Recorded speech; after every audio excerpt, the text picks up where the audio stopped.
नाज़रीन, पहले ईरानी मिसाइलों ने एक पावरफुल मैसेज है वो हमला आवरों को भेजा, वक्त की सुपर पावर का जो गुरूर है उसको खाक में मिलाया, और अब ईरान की जो पॉलिटिकल और डिप्लोमेटिक पावर है वो भी इजराइल और अमेरिका को एक बड़ा ही पावरफुल मैसेज वो भेज रही है।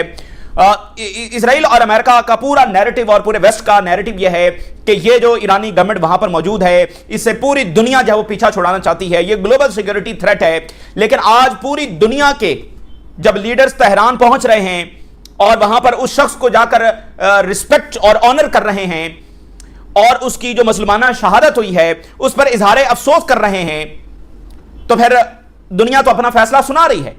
यस, अभी तक ईरान उतना पावरफुल नहीं है, वक्त की सुपर पावर है, उसके पास बहुत ताकत है, बट दुनिया अपना फैसला जब वो सुना रही है तो आज ईरान जब अपनी पॉलिटिकल और जो डिप्लोमेटिक पावर है वो भी जब वो शो कर रहा है। और मैं आपको एक बात बताऊं कि मिसाइल टेक्नोलॉजी वेपन ये तो बहुत जरूरी हैं, बट इंटरनेशनल रिलेशंस, अच्छे ताल्लुकात, तिजारत, प्रॉस्पेरिटी, ये सबसे ज्यादा जरूरी है सरवाइव करने के लिए। तो इस वक्त ईरान यानी जितना फोकस मिसाइलों को बनाने पर कर रहा है उससे कहीं ज्यादा फोकस जो है वो अपने इंटरनेशनल रिलेशंस को बनाने पर कर रहा है, मुल्कों के साथ जो है वो तिजारती और सिक्योरिटी डील्स जो है वो कर रहा है। और जो डेलीगेशंस पूरी दुनिया से आए हैं तेहरान में, वहां पर यह हो रहा है कि साइड लाइन मीटिंग्स भी हो रही हैं, यानी मुख्तलिफ मुल्कों की आपस में मीटिंग्स हो रही हैं। एक तो वो ईरान की लीडरशिप के साथ भी मिल रहे हैं, लेकिन इसके साथ मुख्तलिफ मुल्क भी आपस में जब उनकी मुलाकातें वहां पर साइड लाइन्स पे हो रही हैं, बड़ी गैर मामूली मुलाकातें, और तिजारती डील साइन हो रही हैं, सिक्योरिटी डील्स है वो साइन हो रही हैं। तो ये एक बड़ी डेवलपमेंट है। इसी दरमियान एक बड़ी ही इंटरेस्टिंग खबर आई है। नेतन्याहू ने डिनाई किया है कि जो न्यूयॉर्क टाइम की स्टोरी आई है कि इजराइल ने ईरानी टॉप नेगोशिएटर को असैसिनेट करने की कोशिश की। ये बड़ी इंटरेस्टिंग बात है क्योंकि इजराइल जो है वो किसी असैसिनेशन को डिनाई नहीं करता है, ठीक है। ये डिनाई करना ये बहुत ही इंपॉर्टेंट बात है। इजराइल तो इसमें फख्र महसूस करता है और बताता है, ठीक है ना, बड़े तकब्बुर के साथ ये बताता है कि ये हमने किया है, लेकिन यहां पर वो डिनाई कर रहा है। तो ये इस हवाले से जरूर सिग्निफिकेंट है कि कहीं ना कहीं इजराइल में अब ये थोड़ी सी जो खौफ है ना कि we are being exposed to much, कि ये जो है ये एंटिटी जब वो हर जगह पर रुकावट है निगोशिएशन में, सीज फायर में, अमन में। तो न्यूयॉर्क टाइम की स्टोरी को डिनाई करना मगर ना इजराइल के लिए, चूंकि ये वाकया तो हुआ है, न्यूयॉर्क टाइम की स्टोरी तो झूठी नहीं है। ईरान के स्पीकर भी ये कंफर्म कर चुके हैं कि उन पर हमला करने की जब कोशिश की गई, तो स्टोरी तो ठीक है। फिर इजराइल को डिनाई करना, ये तो उनकी जो रिवायती पॉलिसी है उसी को बयान किया जा रहा है ना। इस पर तो इजराइल बिल्कुल तकब्बुराना अंदाज में बताता है कि हाँ हमने इसको भी असैसिनेट किया है, उसको भी किया है। तो यहां पर पीछे हटने का मतलब जो है ना वो काफी इंपॉर्टेंट है। दूसरी तरफ ग्लोबल लेवल के ऊपर भी बहुत बड़ी डेवलपमेंट्स हो रही हैं। रशिया की जो न्यूक्लियर इंसर्कलमेंट है वो की जा रही है। इससे पहले नॉर्वे ने कहा कि वहां पर नेटो न्यूक्लियर डिप्लॉयमेंट करने जा रहा है, फिर फिनलैंड से खबर आई, और अब लिथुआनिया भी ये कह रहा है, जो रशिया के बिल्कुल बॉर्डर के ऊपर है, फॉर्मर सोवियत यूनियन का हिस्सा है, छोटा सा मुल्क है, बिल्कुल छोटा सा।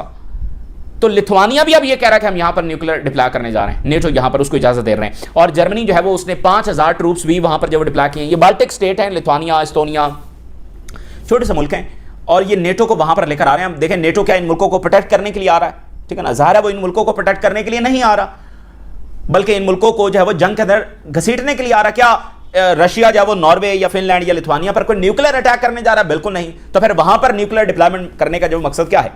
ज़ाहिर है वो रशिया को हाईएस्ट लेवल के ऊपर जाकर जो वो प्रवोक करना चाहते हैं। और मीनवाइल ताइवान ने कुछ ड्रिल्स की हैं कि अगर चाइना का हमला होता है तो फिर उनकी जो क्या तैयारियां होंगी, कैसे वो अटैक करेंगे। तो इस तरह की ड्रिल्स है वो ताइवान के अंदर की गई है। ताइवान ये कह रहा है कि हमें यकीन है कि हमारे पर जो अटैक होने जा रहा है। अच्छा, जरा ईरान से आगाज करते हैं नाज़रीन। बहुत सारे डेलीगेशन आए हैं, बहुत स्ट्रांग मैसेज दिया जा रहा है, बट सऊदी अरेबिया का जो डेलीगेशन आया है ये बहुत सिग्निफिकेंट बात है, सऊदी अरेबिया के डेलीगेशन का आना और डिप्टी जो फॉरेन मिनिस्टर हैं उनका आना, ठीक है ना, यानी एक हाई लेवल डेलीगेशन भेजा गया है। और आप देखें कि during the war Saudi Arabia के वजीर खारजा का ये बयान आया था कि हम तेहरान पर जवाबी अटैक कर सकते हैं और हमारे सबर का जो पैमाना है वो लिबरेज किसी भी वक्त हो सकता है। सो गल्फ जो है वो ईरान पर अटैक करेंगे, ये एक तलखी जो वो थी ड्यूरिंग द वॉर। लेकिन सऊदी अरेबिया, ठीक है ना, एक तारीख है ईरान और सऊदी अरेबिया की, एक बड़ी ही भयानक तरीन कोल्ड वॉर दोनों मुल्कों ने जो लड़ी है। और सऊदी अरेबिया ज़ाहिर है वो ये चाहता था कि ईरान में सारा जो रजीम चेंज हो, और ईरान की ज़ाहिर एक जंग सऊदी अरेबिया से। तो इस मौके पर यानी सुप्रीम लीडर जिसको असैसिनेट अमेरिका ने किया, अमेरिका के यानी सऊदी अरेबिया के सबसे बड़े इत्तेहादी ने, उसको रिस्पेक्ट देने के लिए और उसको ऑनर करने के लिए और ताज़ती पैगाम जो है वो लेकर सऊदी अरेबिया का डेलीगेशन गया। सो दैट मीन्स कि some form of understanding exist कर रही है ईरान और सऊदी अरेबिया के दरमियान। और ये सऊदी अरेबिया का मैसेज है कि वो ईरान के साथ जब वो आगे चलना चाहता है, और इस वक्त गल्फ मुल्कों की सबसे बड़ी प्रायोरिटी यही है, खासतौर पर सऊदी अरेबिया, कि दोबारा उन पर जब अटैक ना हो।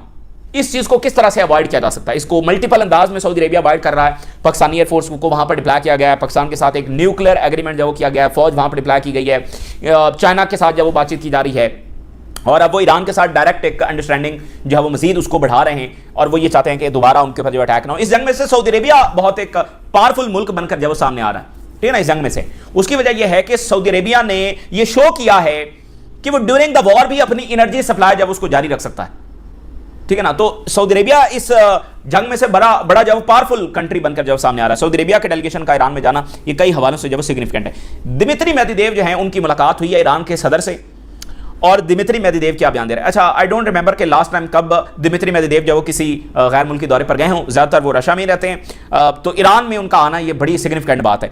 सो मुलाकात के बाद वो क्या बयान जब जारी कर रहे हैं, उन्होंने कहा है कि हमें उम्मीद है, हमें यकीन है कि ईरान के लोग जो हैं वो अमेरिका के खिलाफ अपनी जो फैसला कुन फतह है वो हासिल करेंगे। और उन्होंने कहा कि खामनाई की जो शहादत है और उसका जो गम है उसने ईरानियंस को मुतहद कर दिया है, और सुप्रीम लीडर जो कि अमेरिका के प्रेशर और दूसरे मुल्कों के प्रेशर के बावजूद खड़े रहे, डटे रहे, और फिर उनकी शहादत और उनके गम ने ईरान के लोगों को जब वो मुतहद कर दिया। और इसके अलावा रशिया से यह भी खबर सामने आ रही है कि रशिया जब वो गंदम ईरान को ट्रांसपोर्ट करने जा रहा है, ट्रांसफर करने जा रहा है, यह भी इंपॉर्टेंट है। रशिया से गंदम भी ईरान के लिए जब वो आई है। अच्छा, अब आप देखें कि वहां पर साइड लाइंस के ऊपर कितनी इंपॉर्टेंट मीटिंग्स हो रही हैं। पाकिस्तान के जो फील्ड मार्शल हैं उनकी मुलाकात हुई है जो इराक के वजीर खारजा हैं, वो इराक के वजीर खारजा जो अभी शाम से होकर आ रहे हैं, और इराक की ज़ाहिर बहुत ज़्यादा सिग्निफिकेंस है इस सारे मामले के अंदर। और आप देखें कि पाकिस्तान की लेबनान के साथ कम्युनिकेशन हो रही है, लीबिया के साथ हो रही है, मिस्र के साथ हो रही है, तुर्की के साथ हो रही है, कतर के साथ हो रही है, तो अब इराक के साथ भी एक कम्युनिकेशन जब वो शुरू हो गई है, ये बड़ी सिग्निफिकेंस बात है। और यहां पर इराक के जो वज़ीर आज़म हैं वो भी तेहरान आए हैं, जो न्यूली इलेक्टेड वज़ीर आज़म आए हैं वो भी इस वक्त तेहरान पहुंचे हैं, और वज़ीर खारजा जो हैं उनकी मुलाकात पाकिस्तान के फील्ड मार्शल के साथ हो रही है। तुर्की के वाइस प्रेसिडेंट पहुंचे हैं, तुर्की के वाइस प्रेसिडेंट पहुंचे हैं, और उनकी मुलाकात जब वो ईरान के सदर के साथ हुई है, और उसमें ये सारा जो रीजनल सिक्योरिटी और स्टेबिलिटी है उसको डिस्कस किया गया। और टर्की ने कहा है कि हम हर उस एफर्ट को सपोर्ट करेंगे जिसके नतीजे में रीजन के अंदर अमन आएगा। तो रीजन के अंदर अमन कैसे आएगा, ये तो टर्की की प्रिंसिपल पोजीशन है कि वो इजराइल को जब उसके हाथ रोके जाएंगे तो रीजन के अंदर अमन आएगा। और इसी दरमियान जो आर्मीनिया, अजरबैजान और आर्मीनिया के जो सदर हैं वो भी पहुंचे, और उनकी ईरान के सदर के साथ मुलाकात हुई। आप जरा अंदाजा करें ईरान की डिप्लोमेटिक पावर। और बहुत जरूरी होता है कि क्या आपका रीजन कहां खड़ा है, तो तमाम रीजनल मुल्क, Yemen, Qatar, Oman, Saudi Arabia, Turkey, Iraq, Lebanon, यहां सारे मुल्कों से, अजरबैजान, आर्मीनिया, पाकिस्तान, अफगानिस्तान, यानी तमाम हमसाया मुल्कों को, एक दो ऐसे छोटे मुल्क जो कि चाबी के खिलौने हैं, उनको जो उनकी हुकूमतें चाबी के खिलौने बनी हुई हैं, उनको छोड़कर आप देखें तमाम मुल्क ईरान पहुंचे हैं। ये बहुत पावरफुल मैसेज है, इसको मामूली मत लीजिए, क्योंकि पीछे एक 40 साल का प्रोपेगेंडा है। वो ईरान को ऐसा नॉर्मल कंट्री तो ट्रीट नहीं करते, वो तो इसको एक सबसे बड़ा ईवल और सबसे बड़ा एक ऐसी गवर्नमेंट और ऐसा मुल्क जो जिसको डिस्ट्रॉय करना बहुत जो है ना वो दुनिया के लिए भलाई का काम है, वो इस तरह से 40 साल का प्रोपेगेंडा है वहां पर। आप तो ये क्या मैसेज है दुनिया का अमेरिका और इजराइल को और उसकी मुसल्लत की गई जंग को। अमेरिका और इजराइल कह रहे हैं कि हम तो गल्फ मुल्कों की प्रोटेक्शन के लिए ईरान पर हमला कर रहे हैं, और गल्फ मुल्क जब ईरान पहुंचे हुए हैं, तो फर्क तो सिर्फ पावर का ही है ना, कि वो सिर्फ जालमाना ताकत ही के जरिए ये सारा कुछ कर रहे हैं, बाकी मॉरल, पॉलिटिकल और लीगल ये सारे सपोर्ट तो ईरान के साथ खड़ी हो गई है, ठीक है ना। और अगली बार जब अमेरिका अटैक करेगा तो मैं आपको बता दूं कि एक मुकम्मल लीगैलिटी हासिल हो जाएगी ईरान को न्यूक्लियर बनाने के हवाले से। अगर वो चाहते तो पिछली जंग में भी इसमें भी बना सकते थे, बट जब दोबारा हमला होगा दुनिया के पास कुछ कहने के लिए कोई अल्फाज नहीं होंगे कि वो ईरान को क्रिटिसाइज करेंगे तुम न्यूक्लियर क्यों बना रहे हो। कोई दुनिया बिल्कुल फिर नहीं बोल सकेगी कि अमेरिका इस तरह से आकर बार बार जब पीरियड किलिंग ईरान की करने की कोशिश कर रहा है। और ये बात ध्यान में रखें, ईरान को न्यूक्लियर बनाने में ज्यादा टाइम नहीं लगेगा। ईरान ने अपनी एक इस तरह की तैयारी रखी हुई है कि जब उनको बनाना होगा वो बहुत फौरी तौर पर जो बना लेंगे, ठीक है ना। फिलहाल वो नहीं बना रहे हैं, अभी तक तो कोई ऐसा टेस्ट उन्होंने नहीं किया, बट वो तैयारी जरूर रखे हुए हैं कि कभी ऐसा वक्त आया तो फिर वो विद इन डेज उसको असेंबल जब वो कर सकते हैं, तो फिर दुनिया कुछ भी कहने से कासिर होगी। अल जजीरा का आप एनालिसिस देखिए कि war on Iran, what the US and Israel did backfired. जो भी अमेरिका और इजराइल ने करने की कोशिश की, ईरान को डिस्ट्रॉय करने की, ईरान को आइसोलेट करने की, वो तमाम का तमाम जब वो बैकफायर हुआ।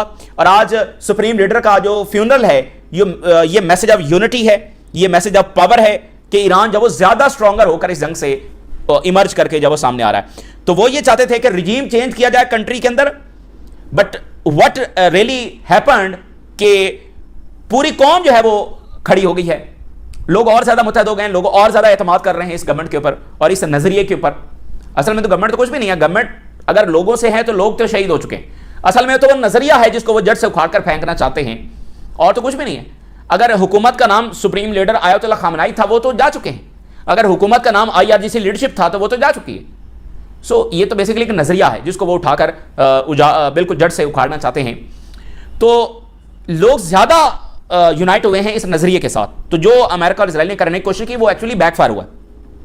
तेहरान जो है वो एयर स्पेस बंद रखेगा फ्यूनरल के दरमियान जो है, और IRGC ने फिर स्टेटमेंट जारी की है कि वो हाईएस्ट अलर्ट के ऊपर हैं और सुप्रीम लीडर किसी भी वक्त ऑर्डर देंगे तो वो हमला करने के लिए जब वो तैयार है। मीनवाइल तुर्की के वज़ीर ख़ारजा, उनका एक और मैसेज जब आया है, उन्होंने कहा है कि ग्लोबल जो पब्लिक ओपिनियन है वो इजराइल के खिलाफ हो चुकी है और इजराइल की जो डिस्ट्रक्टिव स्टेट पॉलिसी है, तो run by a gang that has lost its mind, like gang ये रन किया जा रहा है और ये अपने हवास जो है वो खो बैठे हैं। और hostility toward Israel is increasing everywhere around the world, यानी इजराइल के खिलाफ जो गुस्सा है और हॉस्टिलिटी है वो पूरी दुनिया में बढ़ती चली जा रही है। और Israeli government is looking for an enemy to change its tarnished image.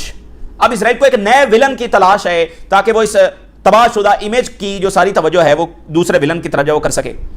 Meanwhile जो ओमान के सुल्तान हैं वो फ्रांस गए और फ्रांस के दौरे के बाद वो पहुंचे हैं बरतानिया, और बरतानिया के प्राइम मिनिस्टर के साथ मुलाकात हुई। अब आप देखिए कि ये मुल्क, अब इन मुल्कों के लिए ओमान कितना इंपॉर्टेंट हो गया है। तो ओमान को ये इंपॉर्टेंस किसने दिलवाई है? ईरान ने दिलवाई है। ये ईरान ने कहा कि हम ओमान के अंदर नेगोशिएशंस करेंगे, और अब ये ईरान कह रहा है, ईरान देखे ताकत के बलबूते पर स्ट्रेट ऑफ हॉर्मज़ को कंट्रोल कर रहा है ना, तो ओमान को इसमें निकाल भी सकता है। तो ये जो मजीद ईरान जो ओमान की रिस्पेक्ट में इजाफा हुआ है, ओमान की जो आप कह लें कि क्रेडिबिलिटी है, ताकत है, उसमें इजाफा हुआ है, तो ये ईरान की वजह से है। तो पहले फ्रांस ने उनको बुलाया, बरतानिया ने बुलाया, स्ट्रेट ऑफ हॉर्मज़ जब डिस्कस किया जा रहा है। कोई ऑप्शन नहीं होगा वेस्ट के पास सिवाय इसके कि वो ईरान की जो सुवरेनिटी है और ताकत है उसको स्ट्रेट ऑफ हॉर्मज़ के अंदर कबूल करें। अच्छा, लीबिया को स्टेबलाइज करने की जब वो कोशिशें हो रही हैं, इसमें मिस्र बहुत ज़्यादा फ्रंट लाइन के ऊपर है, और अभी जो अरब और अफ्रीकन अफेयर्स के जो नुमाइंदे हैं उनके साथ मिस्र के वज़ीर ख़ारजा की जो वो बात हुई है, और लीबिया को स्टेबलाइज करने की जब वो काफ़ी ज़्यादा कोशिश की जा रही है। इसमें मिस्र और तुर्की ये दोनों जो फ्रंट लाइन के ऊपर हैं। तो एक्चुअली सोच ये है कि जिन मुल्कों को इजराइल ने तबाह किया है अब उनको स्टेबलाइज किया जाए, यानी लीबिया, यानी कि शाम, यानी कि लेबनान, यानी कि इराक, और मजीद मुल्कों को तबाह होने से बचाया जाए जैसे ईरान। सो ईरान को डिस्टेबलाइज होने से टर्की ने कहा कि हम खुद जंग में उतर जाएंगे। सो नए मुल्कों को तबाह ना होने दिया जाए और जो पुराने तबाह हुए हैं उनको जब स्टेबलाइज किया जाए। Netanyahu's office deny reports Israeli plans to target foreign minister and speaker. Very interesting, ठीक है ना। अच्छा, मिसाल के तौर इस्माइल हानिया को असैसिनेट किया गया, इजराइल ने फौरी तौर पर तस्लीम नहीं किया, वो एक अलग बात है। असैसिनेट उन्होंने किया, सबको पता है इजराइल ने किया है, लेकिन चूंकि ये इजराइल की एक टैक्टिक थी कि ईरान हमारे पर हमला करने जा रहा है तो हम कहेंगे कि ये तो ईरान ने पहले हमारे पर अटैक कर दिया, हमने तो कुछ किया नहीं, वो एक अलग टैक्टिक थी। बट ये मामला बिल्कुल डिफरेंट है कि इजराइल इस तरह की किसी चीज़ को जब वो डिनाई कर रहा है, वरना इस तरह की खबरें तो इजराइल खुद भी चलवा देता है ताकि उसकी एक वहशत रहे कि इजराइल के हाथ किसी से पीछे नहीं है, वो उसके हाथ किसी तक भी पहुंच सकते हैं, एक वहशत जब वो बरकरार रहे। और वजीर खारजा और स्पीकर को तो असैसिनेट करने की दो मरतबा जो कोशिश हुई, या दो मरतबा दोनों को अंडर द रबल जो वो मलबे के ढेर से निकाला गया। एपेक $120 मिलियन खर्च कर चुकी है, अभी तक मिड टर्म इलेक्शन नहीं हुए और उससे पहले ही, ताकि प्रो इसराइली जो अमेरिकन कैंडिडेट्स हैं उनको मुंतखब जब करवाया जाए। ये इतना पैसा है कि जो पूरी ट्रंप की कैंपेन थी उसके अंदर लगाया गया था, और अब मिड टर्म इलेक्शन के अंदर वो इतना पैसा लगा बैठे, $120 मिलियन।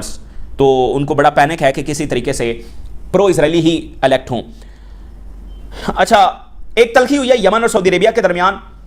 यमन का जो एयरपोर्ट है वो 2015 से अंडर सीज है, अंडर रिस्ट्रिक्शन है, वहां पर कोई फ्लाइट आ नहीं सकती, और सऊदी अरेबिया और अमेरिका की जानिब से वो अंडर ब्लॉकेड है। बहुत लिमिटेड सी कभी कभार यूएन की फ्लाइट्स आ जाती हैं, बट वैसे वो कमर्शियल फ्लाइट्स के लिए, और वो वाला जैसे एक नॉर्मल एयरपोर्ट नहीं है 10 साल से, उस पर ब्लॉकेड है। तो अभी ईरान के एक जहाज ने वो ब्लॉकेड जाकर तोड़ा है और वो एक ह्यूमैनिटेरियन एड वहां पर लेकर गया। तो उधर जो है वो सऊदी अरेबिया के जो फाइटर जेट्स हैं वो दाखिल हुए यमनी एयर स्पेस के अंदर अंसारुल्लाह वाले एरिया में। तो आगे से अंसारुल्लाह ने surface to air missile fire किया और अंसारुल्लाह कह रहे हैं कि हमने इन फाइटर जेट्स को पीछे भागने पर मजबूर किया। तो अब यमन ने वार्निंग जारी किया कि अगर दोबारा ऐसा कुछ हुआ और हमारी एयर स्पेस के अंदर ये जेट्स आए तो हम इनको गिरा देंगे और जवाबी हमला भी करेंगे। तो ये काइंड ऑफ एक थोड़ा सा एस्केलेशन हुई है। डॉगलस मैकग्रेगर ने यह बताया है कि ज़ेलेंस्की को उसकी अपनी गवर्नमेंट के लोग जब असैसिनेट करने जा रहे थे, लेकिन फिर उनकी इंटेलिजेंस को पता चल गया और फिर 7 लोगों को जब एग्जीक्यूट किया गया है। वेस्टर्न मीडिया इस हवाले से रिपोर्ट नहीं कर रहा क्योंकि इससे बहुत ज़्यादा सुबकी होगी कि अंदर इतना ज़्यादा जो कोलैप्स हो चुका है। देखें, बात यह है कि जो यूक्रेन के लोग हैं बड़े खूबसूरत लोग हैं और बड़ी बहादुरी के साथ भी जंग लड़े हैं, बड़ी बहादुरी के साथ, इसमें कोई डाउट नहीं है। बट बात यह है कि यह गैर ज़रूरी जंग थी जो वेस्टर्न इलीट ने छेड़ी है। क्या यूक्रेन के लोग ये जंग चाहते थे? क्या आज वो ये चाहते हैं कि जंग जारी रहे? क्या वो ज़ेलेंस्की को पसंद करते हैं? अब वेस्ट ने बड़ी जमहूरियत खेलना होती है। ज़ेलेंस्की का तो टेन्योर खत्म हो चुका है, अब दोबारा इलेक्शन ये वहां पर नहीं करवा रहे हैं, ठीक है। और ट्रम्प खुद ज़ेलेंस्की को डिक्टेटर जब वो कह चुका है, तो लोग तो ना जंग के हक में थे ना आज हैं, ठीक है ना। तो उन्होंने बड़ी बहादुरी से जंग लड़ी है, लेकिन ये गैर जरूरी जंग थी, ये बिल्कुल जो वो गैर जरूरी जंग थी। और ज़ेलेंस्की का जो बुनियादी काम है वो वर्ल्ड वॉर छेड़ना है। एप्स्टीन इसको लेकर आया, पीछे इसके ज़ानिस्ट लॉबी के हाथ हर जगह से आपको निकलते हुए नजर आएंगे, क्योंकि ज़ानिस्ट लॉबी का ताल्लुक सिर्फ मिडिल ईस्ट से नहीं है, उनके ग्लोबल एजेंडाज हैं और उनका ये वॉर प्रॉफिटिंग का बिजनेस है, तो वो जंगे करवाते हैं। तो बहरहाल ज़ेलेंस्की का बुनियादी काम इस वक्त वर्ल्ड वॉर छेड़ना। उसकी पूरी ये कोशिश है कि नेटो रशिया को और यूरोप और रशिया को आपस में लड़वाया जाए, ये बिल्कुल विदाउट एनी डाउट है। तो उसने प्यूटन को असैसिनेट करने की जब वो कोशिश की, और ये वो इकदाम था कि जिसके बाद फौरी जंग छिड़ सकती थी। लिथुआनिया के सदर साहब ये फरमा रहे हैं कि हम रिस्ट्रिक्शंस खत्म कर रहे हैं, नेटो की यहां पर डिप्लॉयमेंट होने जा रही है। आज जर्मनी की कोर्ट से एक बड़ा फैसला आया। जर्मनी की कोर्ट ने बाकायदा यह फैसला जारी कर दिया है कि यूक्रेन ने हमारी नॉर्ड स्ट्रीम जो पाइपलाइन है उसको तबाह किया, और इसने जो जर्मन इकॉनमी है उसका दिवालिया निकाल दिया, डी इंडस्ट्रियलाइजेशन और बहुत तबाही आई। जो रशिया से सस्ती एनर्जी जर्मनी आ रही थी उन पाइपलाइंस को तबाह किया गया। तो ये जर्मनी का इस वक्त दिवालिया निकला हुआ है। तो आज जर्मन कोर्ट ने ये स्टैब्लिश कर दिया। और आप देखेंगे इसका इल्जाम रशिया पर लग रहा था, रशिया ये कह रहा था कि आर यू फुलिश, और भाई हम अगर हमने नहीं देनी आपको एनर्जी तो हम पीछे से बंद कर देंगे, हमें वो पाइपलाइन उड़ाने की क्या जरूरत है। तो वो कहते रहे इनको कि ये सीआई और यूक्रेन का काम है। आज है वो यूक्रेन के हवाले से जर्मनी की कोर्ट ने ये फैसला दे दिया है। सो इसी दरमियान ताइवान जो है उन्होंने कुछ सिनेरियोज को रिहर्स किया है कि अगर हमला होता है चाइना का, तो उसमें उन्होंने ये सिनेरियो रखा कि हमला हो गया है, टीवी चैनल्स हाईजैक हो चुके हैं, इंफ्रास्ट्रक्चर को सबोटाज किया जा चुका है, अब बैंक रन हो रहा है और उसके बाद फुल स्केल इन्वेजन हो रही है। तो फिर ताइवान ये करेगा कि हॉस्पिटल्स को अंडरग्राउंड लेकर जाएगा, उसका जो कमांड सेंटर है वो तबाह हो चुका होगा, तो वो फिर बैकअप के तौर पर जो कमांड सेंटर है उसको लेकर आएगा। और ताइवान ने कहा कि हमारा जो एडवर्सरी है वो हमारे दरवाजे पर पहुंच चुका है, और इसमें मिडिल ईस्ट, ईरान जंग, यूक्रेन जंग, इन सब को भी मद्देनजर जब रखा गया है, इनको देखते हुए जो जंग की तैयारी की गई है। जेडी वैंस साहब ये फरमा रहे हैं कि आई एम वेरी एंग्री कि चाइना का राइज हो चुका है, लेकिन मुझे इससे ज्यादा गुस्सा ये है कि अमेरिकन लीडर्स ने ये होने दिया कि चाइना राइज करता। तो वो तो ऐसे बता रहे हैं कि ये कोई ब्यूरोक्रेटिक मिस्टेक थी कि चाइना का राइज हो गया है। तो भाई चाइना अपनी विल से, अपनी करेज से, अपनी सेक्रीफाइसेस से, अपनी विजडम से जब वो राइज करके आया है, अमेरिका ने तो आखिरी दम तक चाइना को रोकने की कोशिश की, आज भी कर रहे हैं। तो ये ताज़ा तरीन डेवलपमेंट्स हमने आपके साथ शेयर की। आप अपनी राय लगा कर अल्लाह हाफिज़।